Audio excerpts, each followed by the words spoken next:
नेपाल से खबर सामने आई। जेन जी के नेतृत्व में चल रहे विरोध प्रदर्शनों और हिंसा के बीच अब जेलों में भी बगावत शुरू हो गई है। नेपाल की कई जेलों में कैदियों ने आगजनी और तोड़फोड़ की और हजारों की संख्या में कैदी फरार हो गए। ये भगोड़े अब भारत की सीमा की ओर रुख कर रहे हैं, जिससे भारत के लिए टेंशन और ज्यादा बढ़ गई है। बुधवार दोपहर राजबिराज जेल में हालात तब बिगड़ गए जब कैदियों ने ब्लॉक बी में आग लगा दी।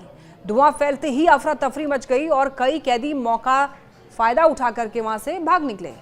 जेल अधीक्षक गंगा योगी ने यह बताया कि कैदियों को काबू करने के लिए सुरक्षा बलों को आंसू गैस के गोले तक दागने पड़ गए, लेकिन कुछ कैदी दीवार फांदकर भागने में सफल रहे। आग बुझाने के लिए दमकल की गाड़ियां और नेपाली सेना तक को बुलाना पड़ा। इसी तरह परसा जिले की बीरगंज जेल में भी हालात काबू से बाहर हो गए। कैदियों ने जेल की दक्षिणी दीवार को तोड़कर भागने की कोशिश की। सुरक्षा बलों ने तुरंत हवाई फायरिंग और आंसू गैस का इस्तेमाल किया। करीब 1 घंटे की मशक्कत के बाद हालात काबू में आए, लेकिन 4 कैदी घायल हो गए। जेल प्रमुख खेमराज भूसाल ने यह बताया है कि सुरक्षा बलों ने 10 राउंड से भी ज्यादा हवाई फायरिंग की है ताकि कैदियों को रोका जाए। अब सबसे बड़ी चिंता यह है कि भागे हुए कई कैदी भारत की ओर भागने की फिराक में है। देखिए, सिद्धार्थनगर बॉर्डर पर तैनात एसएसबी ने 5 कैदियों को भारत में घुसपैठ की कोशिश करते हुए पकड़ा है।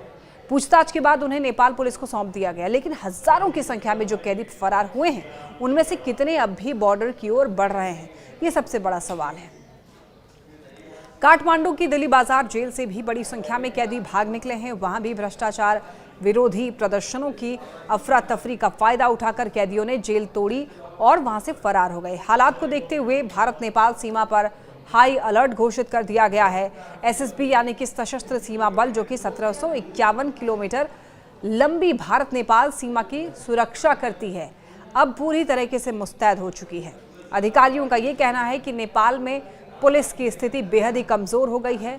रिपोर्ट्स के मुताबिक कई चौकियों से पुलिसकर्मी हट गए हैं और सिर्फ मुख्यालय पर तैनात हैं। तो ऐसे में जेलों की सुरक्षा लगभग ध्वस्त हो चुकी है। यही वजह है कि सेना को कई जेलों में तैनात करना पड़ा है। भारत के लिए ये स्थिति बेहद गंभीर है।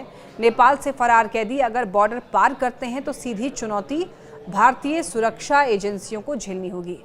सवाल ये भी है कि नेपाल की राजनीतिक अस्थिरता और अब जेलों से फरार कैदियों का ये संकट कहीं भारत नेपाल संबंधों में नई मुश्किलें तो नहीं खड़ी कर देगा।